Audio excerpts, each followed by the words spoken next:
10 সেকেন্ডের না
আমরা সকলে আনন্দের সঙ্গে গ্রহণ করেছি। নতুন বছর সকলের খুব সুন্দর যায়, সকলে সুস্থ থাকুন এই প্রার্থনা করে আজকে আমরা আমাদের অনুষ্ঠান শুরু করব। নমস্কার, দীপ প্রহর। আশা করি সকলে ভালো আছে, সুস্থ আছে, সুন্দর আছে। এখানে অনেক ছোট ছোট বন্ধুরা উপস্থিত আছে, তোমাদেরকে জানাই অনেক অনেক। এরা প্রত্যেকেই নিজেদের উপর বিশ্বাস রেখে এগিয়ে চলেছে। তাহলে আসুন আমরা সকলে মিলে এদের সাথে থাকি, পাশে থাকি, আমাদের ভালোবাসা দিয়ে এদের হাত ধরে আগামী দিনকে আরো সুন্দর করার জন্য আমরা এগিয়ে চলি। উদ্বোধনী সঙ্গীতের মাধ্যমে আজকের আমাদের অনুষ্ঠানের আমরা শুভ সূচনা করতে চলেছি। উদ্বোধন সঙ্গীত পরিবেশন করবে আনন্দ ভবনের দৃষ্টিহীন শিক্ষার্থীরা। হয়তো দৃষ্টিহীন কথাটা বললাম যেহেতু এরা চোখে দেখতে পায় না, কিন্তু আমরা যারা চোখ চেয়ে থাকি তাদের চেয়ে কিন্তু এরা অনেক বেশি দেখতে পায় এবং পৃথিবীর সবটাই ভালো দেখতে পায়। সেই সমস্ত ভাই বোনেদের কণ্ঠে আমরা উদ্বোধনী সঙ্গীতের মধ্যে দিয়ে শুরু করব আজকের অনুষ্ঠান।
আমরা বরণ করে নেব উলুবেড়িয়ার সম্মানীয় মহকুমা শাসক তথা এই বিদ্যালয়ের সভাপতি শ্রী মানস কুমার মন্ডল মহাশয়।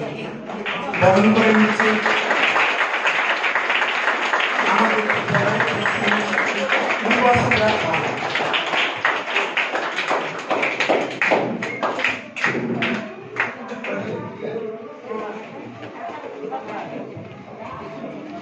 এবার আমরা বরণ করে নেব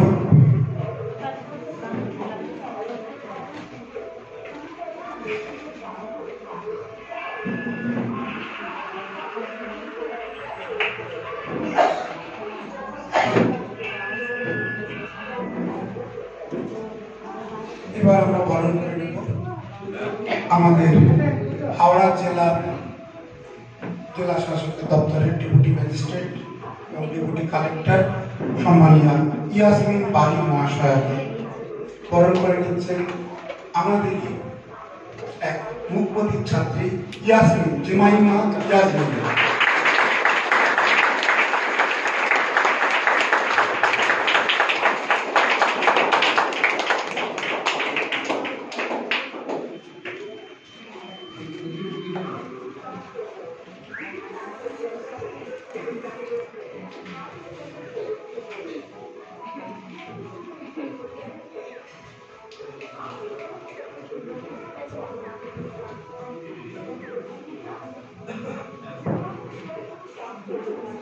এবার আমরা বরণ করে নেব। আমাদের মধ্যে উপস্থিত আছেন আমাদের Uluberia deputy magistrate deputy collector Yasmin Hasmin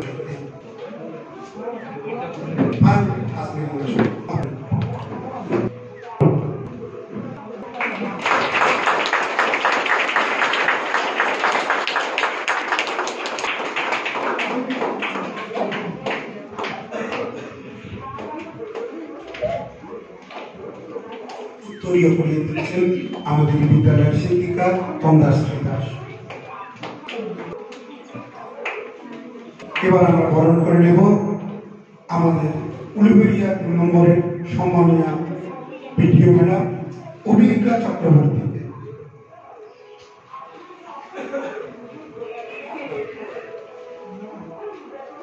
সকলে একটু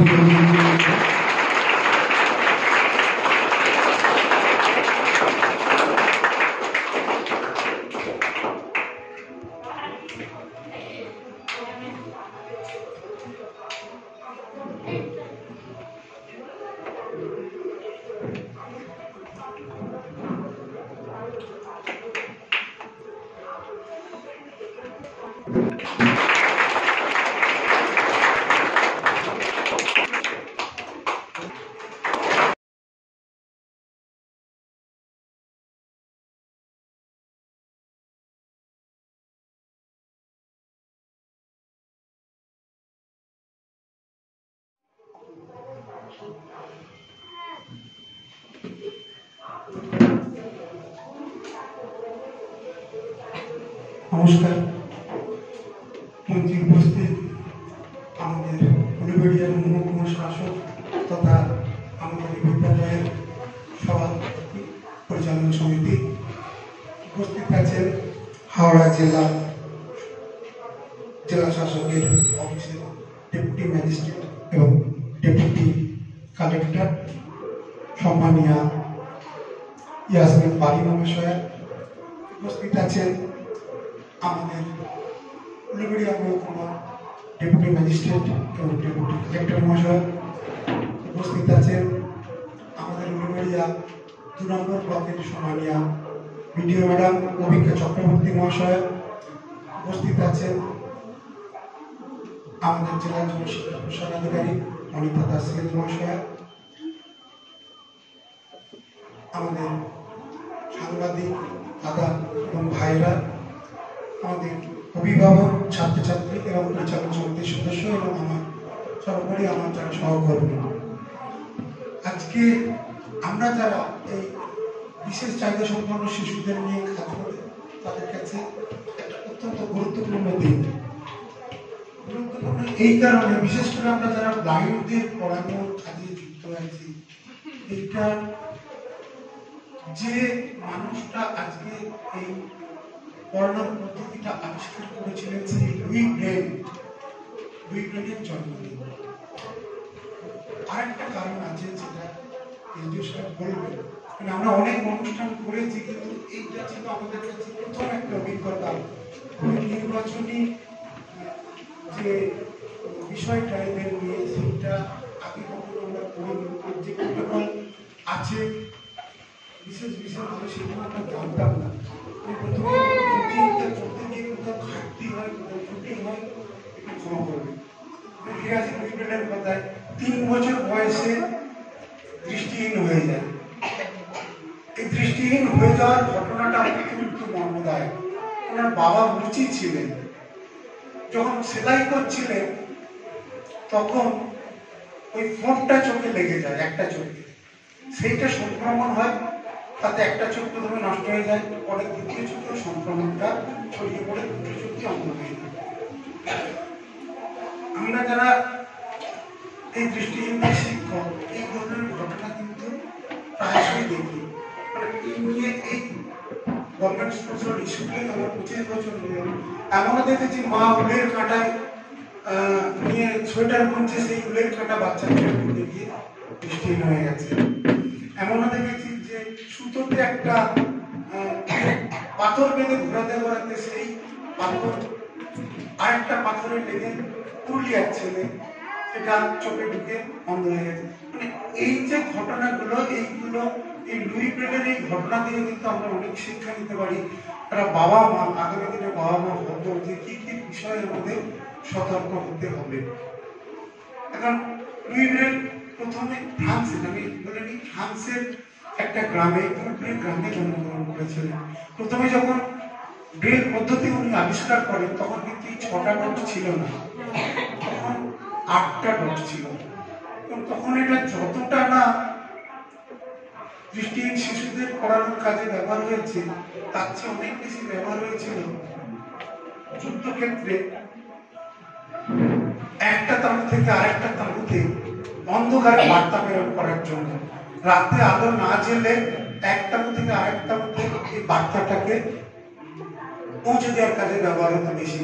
পরে এটাকে আরো মডিফিকেশন করা হয়। এই যে আমি বললাম 8টা ডট হলে কি হতো, এই আঙুলের ডগায় আসতো না, পরে এটাকে 6টা করা হয়, আরো আধুনিক করা হয়। এখন গোটা পৃথিবীতে এই ব্রেনটা চলছে 6টা ডটের মাধ্যমে।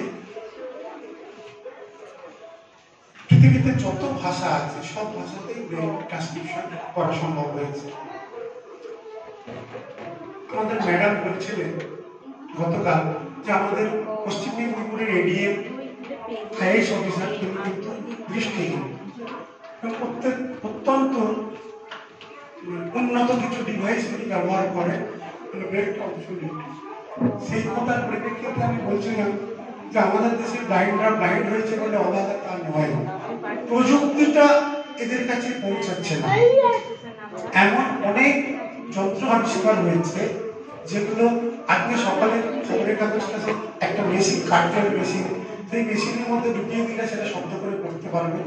আমি সকালের খবরটা সকালেই একটা দৃষ্টিহীনকে দিতে পারবো, কিন্তু সেই প্রযুক্তি আমাদের দেশে সরকারও নয় বা সাধারণ মানুষও কিন্তু সেইটার ব্যাপারে আগ্রহ নেই, যার ফলে ভারতবর্ষে প্রায় 2 কোটির মতো দৃষ্টিহীন আছে যারা ক্যাটারাক্ট জনিত এবং অন্যান্য কারণে দৃষ্টিহীন হয়ে তারা মুক্ত হয়। সেখানে কিন্তু ব্রেইলের কৃতিত্ব যত জ্ঞান প্রযুক্তি উন্নতি হোক না কেন, ব্রেইল কিন্তু বছর ধরে অদ্বিতীয় হয়ে আছে দৃষ্টিহীনদের শিক্ষার মাধ্যম হিসেবে। আজকে আমরা এখানে লুই ব্রেইলের প্রতিকৃতি রেখেছি, আমাদের একটা নিচে ব্রেইল লাইব্রেরি আছে। আমি শুধু এইটুখানি সকলকে বলবো, আমাদের যারা প্রাক্তন ছাত্র আজকে উপস্থিত হয়েছে এদের মধ্যে অধিকাংশই কিন্তু প্রতিষ্ঠিত হয়েছে। কেউ প্রাইমারি স্কুলের শিক্ষক, কেউ রেলে চাকরি করছে, কেউ সেভামেন্টের টিচার ডিগ্রি করছে, কেউ হাসপাতালে চাকরি করছে, কেউ ফিশারি ডিপার্টমেন্টে চাকরি করছে। এরা গত 1 বছরের মধ্যেই এরা চাকরিতে প্রতিষ্ঠিত হয়েছে এবং বহু ছাত্রছাত্রী আছে যারা দিতে পারেনি। আমরা 3 ডিসেম্বর এই ধরনের বাচ্চাদের যারা প্রতিষ্ঠিত হয়েছে বিভিন্নভাবে লড়াই করে তাদেরকে সম্বর্ধনা দিই। আমাদের 1998 সাল থেকে পথ চলা শুরু হয়েছিল। অজস্র যারা ক্ষীণ এবং শ্রবণ প্রতিবন্ধী তারা বিভিন্ন ক্ষেত্রে প্রতিষ্ঠা করেছে এবং একটা কথা আমি বলি, যারা দৃষ্টিমান যখন চাকরি পায় তখন কিন্তু তারা তার স্ত্রীকে নিয়ে আলাদা হয়ে যায়। এই দৃষ্টিহীন এবং শ্রবণ প্রতিবন্ধী ছাত্রছাত্রী যারা চাকরি পেয়েছে, যারা হয়তো একটা দীর্ঘ সময় তার বাবা মার অবহেলা পেয়ে এসেছে, চাকরি পাওয়ার পরে কিন্তু সে তার বাবা মাকে আঁকড়ে ধরে এবং বাবা মা যখন এসে বলে আমার ভালো ছেলেটা কিন্তু আলাদা হয়ে গেছে, ভিন্ন হয়ে গেছে, আমার এই ছেলেটা আমাকে ভরণ পোষণের দায়িত্ব নিয়েছে, তখন কিন্তু মনে হয় যে শিক্ষক হিসাবে আমাদের যে লড়াই সেটা অনেক সার্থক হয়েছে। সকলে ভালো থাকবে, নতুন বছর সকলে ভালো কাটুক।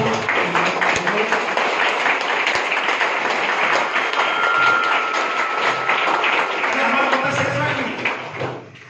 আজকে অনুষ্ঠানে আসার জন্য যারা আমাদের ডিগনিটারিজ এসেছে থেকে সকলের কাছে আমি কৃতজ্ঞতা জ্ঞাপন করছি, ধন্যবাদ জ্ঞাপন করছি।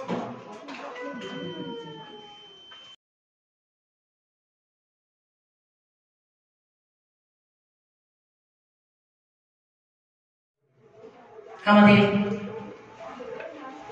মাননীয় মহকুমা শাসক আমাদের মধ্যে উপস্থিত হয়েছেন।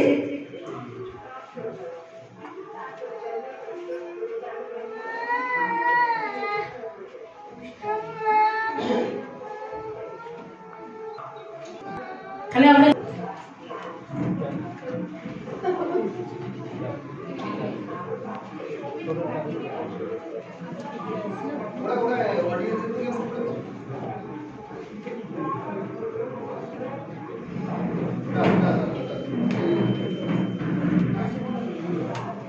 আমরা আজকে ছোট ছোট অনুষ্ঠান করছি, কিন্তু আমাদের এখনো মূল অনুষ্ঠানটি আছে, যার জন্য আমরা সকলে এখানে একত্রিত হয়েছি।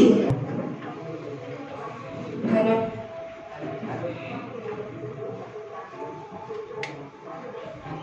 হ্যালো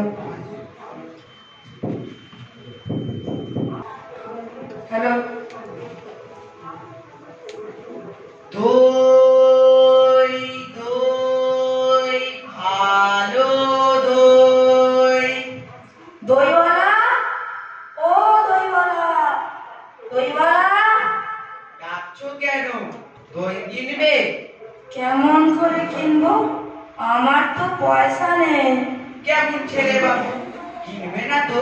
আমার বেলা বইয়ে দাও কেন? আমি যদি তোমার সঙ্গে চলে যেতে পারতুম তো যেতুম। আমার সঙ্গে? হ্যাঁ, তুমি যে কত দূর থেকে হাঁটতে হাঁটতে চলে যাচ্ছ শুনে আমার মন কেমন করছে। বাবা, তুমি ওখানে বসে কি করছো? কবিরাজ আমাকে বেরোতে বারণ করেছে, তাই আমি সারাদিন এখানেই বসে থাকি। আহা বাছা, তোমার কি হয়েছে? আমি জানিনি, আমি তো কিছু করিনি, তাই আমি জানিনি কি হয়েছে। দইওয়ালা, তুমি কোথা থেকে আসছো? আমি গ্রাম থেকে। তোমাদের গ্রাম? অনেক দূরে তোমাদের গ্রাম, তাই না? আমাদের গ্রাম সেই 5 মুড়া পাহাড় শ্যামলী নদীর ধারে। 5 মুড়া পাহাড়, শ্যামলী নদী, কি জানি, হয়তো তোমাদের গ্রাম দেখেছি, কবে সে আমার মনে পড়ে না। তুমি দেখেছো? পাহাড় তলে কোনোদিন গিয়েছিলে নাকি? না, কোনোদিনও যাইনি, কিন্তু আমার মনে হয় যেন আমি দেখেছি। অনেক পুরনো কালে খুব বড় বড় গাছের তলায় তোমাদের গ্রাম, একটি লাল রঙের রাস্তার ধারে, না? ঠিক বলেছো বাবা। সেখানে পাহাড়ের গায়ে সব গরু চড়ে বেড়ায়। কি আশ্চর্য, ঠিক বলেছো। আমাদের গ্রামে গরু চড়ে বয় কি, খুব চড়ে। সেখানে মেয়েরা নদী থেকে জল তুলে মাথায় কলসি করে নিয়ে যায়, তাদের পরনে লাল শাড়ি। ঠিক ঠিক, আমাদের গোয়ালপাড়া মেয়েরা নদী থেকে জল তুলে নিয়ে যায় তো, কিন্তু সবাই যে লাল শাড়ি পরে তা নয়। কিন্তু বাবা, আমার মনে হয় তুমি নিশ্চয়ই কোন এখানে বেড়াতে গেলে। সরবলা আমি সে কোনোদিন হয়নি। বিরাটে আমাকে যেতে হবে, সেদিন নিয়ে যাবো তবে আমাকে বলবো ওই লোক দইতে শিখবে, ওরকম আদিনে ওই রকম দূরে লাগিয়ে না না আমি কখনো পণ্ডিত হব না। তোমাদের রাস্তায় পুরো বটের তলায় গোয়াল থেকে দইয়ে সে দূরে দূরে আমি বেড়াবো। তুমি দই দই দই আমাকে শুনতে দাও। না শুনতে আমার খুব ভালো লাগে। আসলে খুশি কথা শুনে মোহন মাঝে নিয়ে রাতার মোহনকে গাছ হারিয়ে দিয়ে যত আসো আমার হয়ে হতো কি মন ছিল আমার পড়া নেই। তুমি আমার একটু দই খেয়ে আমি খুব দেবো। তোমার খুব দেরি হয় কি দেবেন আমি দই আমার দই দই দই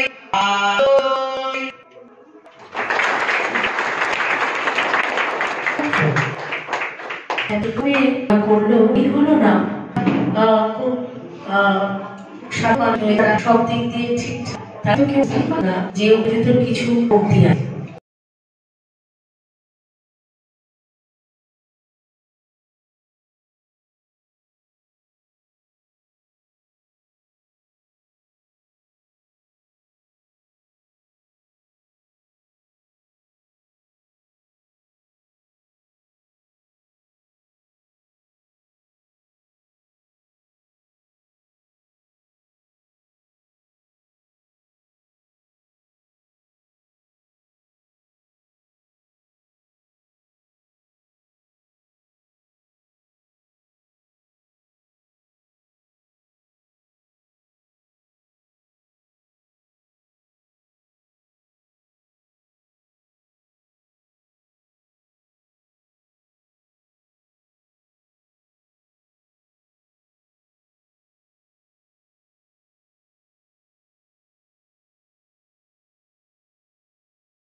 হাওড়া জেলা কর্তৃপক্ষের তরফ থেকে আজকে সত্যি একটি খুবই শুভ দিন। আজকে একজন মনীষীর জন্মদিন, আপনারা সকলে ইতিমধ্যে জেনে গেছেন। লুই ব্রে, তার আজকের জন্মদিনে 216তম জন্মদিনে আমরা একত্রিত হয়েছি।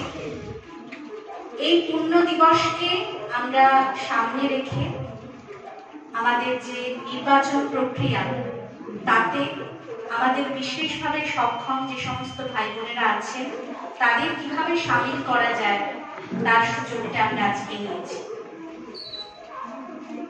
এখন আর আমরা কাউকে প্রতিবন্ধী বলি না, এখন আমরা সবাইকে বলি বিশেষভাবে সক্ষম। কারণ সত্যিকারেরই যারা আমাদের মধ্যে আছে তাদের শারীরিক কিছু প্রতিবন্ধকতা থাকতে পারে, কিন্তু সেগুলোকে পেরিয়ে কিভাবে বিশেষভাবে সক্ষম হয়ে উঠে যায় তার উজ্জ্বল উদাহরণ হচ্ছে আমাদের লুই ব্রে।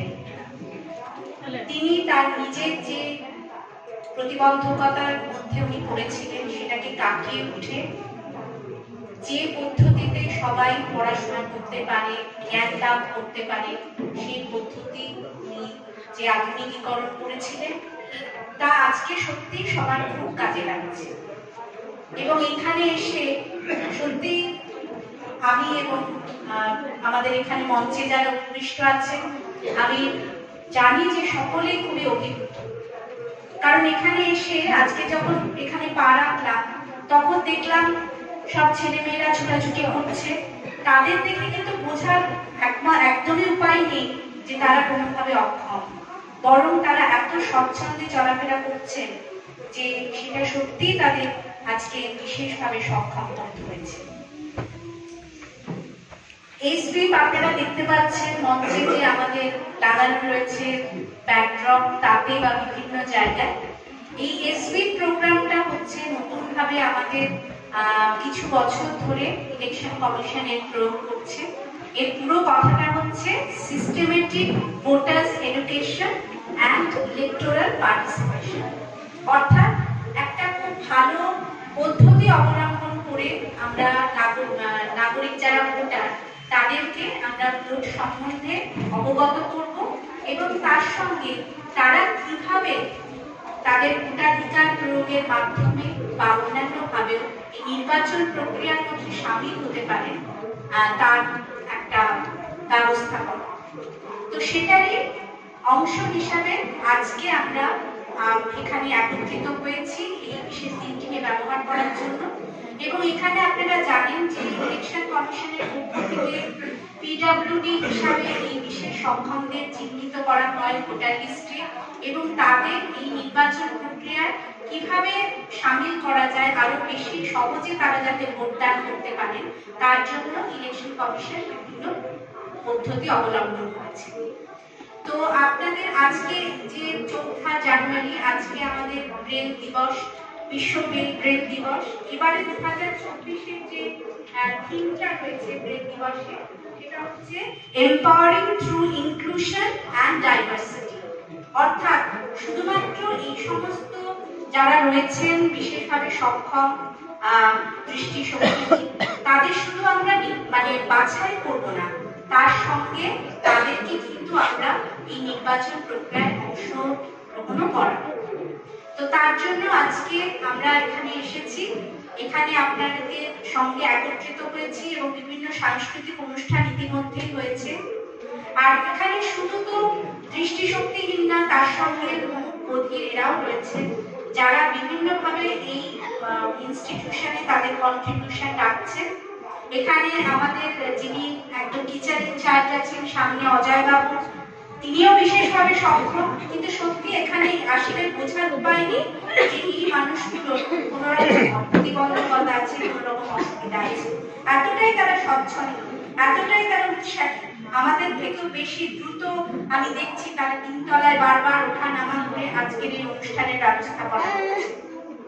তো আমি সেই জন্য তাদেরকে বিশেষভাবে এই ইনস্টিটিউশনের সকলকে ধন্যবাদ দিতে চাই যে তাদের আন্তরিক সহযোগিতায় আজকে আমরা নির্বাচনের এই এসপি প্রোগ্রামটাকে নিচে আপনারা দেখবেন যে আমরা এই উপলক্ষে বৃক্ষরোপণ করব। তার সাথে সাথে আমরা যে আমাদের ইভিএম অর্থাৎ ইলেকট্রনিক ভোটিং মেশিন, যেটার মাধ্যমে ভোটদান হয়ে থাকে লোকসভা বা বিধানসভা ভোটের ক্ষেত্রে, সেই মেশিনেরও এখানে আমরা প্রদর্শনী করব। সেখানে আপনারা কিভাবে ভোট দেওয়া যেতে পারে সেটা বুঝতে পারবেন। আর দেখুন এখানে আমাদের মঞ্চে যে এটা লাগানো আছে ব্যাকড্রপটা, সেখানে যে ভোটিং মেশিনটা দেখাচ্ছে, যেটা আমাদের বেগুনি মতো মেশিন, সেটা হচ্ছে কন্ট্রোল ইউনিট, আর তার পাশে আছে ব্যালট ইউনিট। এই ব্যালট ইউনিটে ইসিআই কিন্তু ব্রেল সাইনেজ ব্যবহার করেছেন, অর্থাৎ ব্যালট ইউনিটের একেবারে ডান দিকটা আমাদের দিক থেকে দেখলে যে ডান দিক, ব্যালট ইউনিটের বাঁ দিক, সেইখানে কিন্তু ব্রেলে চিহ্নিত করা আছে সিরিয়াল নাম্বার। যখন তারা ভোট দিতে যাবেন কোনো দৃষ্টিশক্তিহীন, তারা তখন ওখানে একটা ডামি ব্রেল ব্যালট পেপার পাবেন, সেটা দেখে তার প্রার্থীকে মনোনয়ন করে তারপরে কিন্তু এই ব্যালট ইউনিটে তারা ব্রেল চিহ্ন দেখে ভোট দিতে পারবে। এইভাবেই কিন্তু আমরা চেষ্টা করে চলেছি নির্বাচন প্রক্রিয়াকে সহজ করে তোলার জন্য, যাতে সবাই এতে পার্টিসিপেট করতে পারে। এখানে আরো 2-1 জন এখন সবে 18 বছর হয়েছে এরকম আছেন, কিন্তু নাম তুলতে পারেননি। আমি অনুরোধ করব ব্লুবেরিয়া 2 এর ভিডিও ম্যাডাম আমাদের সঙ্গে আছেন, যে তাদের যেহেতু এখন আমরা বছরে 4 বার কিন্তু ভোটার লিস্টে নাম তুলতে পারি। আমরা সেই 4টে পর্যায়ের মধ্যে জানুয়ারিতে একবার তুলতে পারি, যেটা আমাদের এই জানুয়ারিতে কিছুদিন পরেই আমাদের ভোটার লিস্ট পাবলিশ হবে। এরপরে আমরা এপ্রিল মাস, জুলাই মাস এবং অক্টোবর মাসে কিন্তু আবার করে নাম তোলার সুযোগ পাবো। তো যারা এখন সবে 18 বছর হয়েছে তারা যাতে নাম তুলতে পারে সে বিষয়ে আমি ভিডিও ম্যাডামকে বলবো একটু তাদের সহযোগিতা করতে, আজকে নামগুলো তুলে দিতে। তো আপনাদের সকলকে আমি ধন্যবাদ জানাচ্ছি আজকে এই সুন্দর অনুষ্ঠান করার জন্য।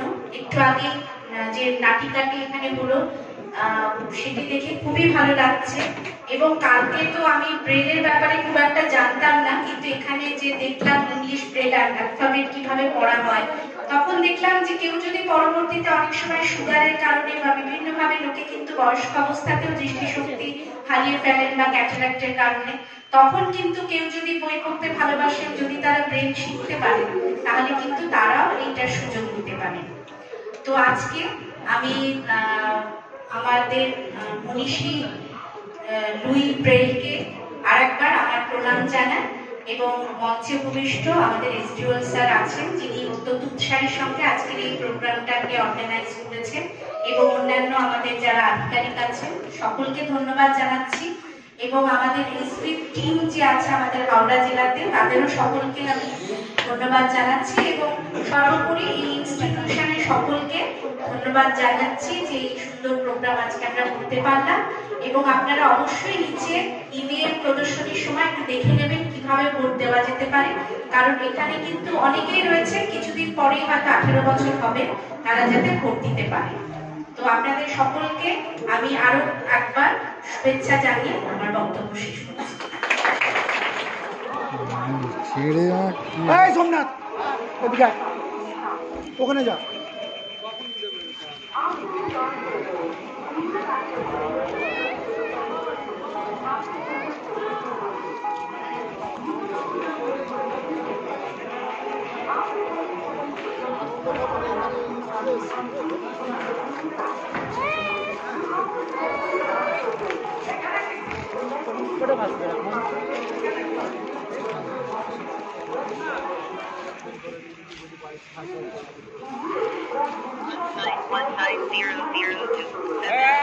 আরে এই তো দেখো।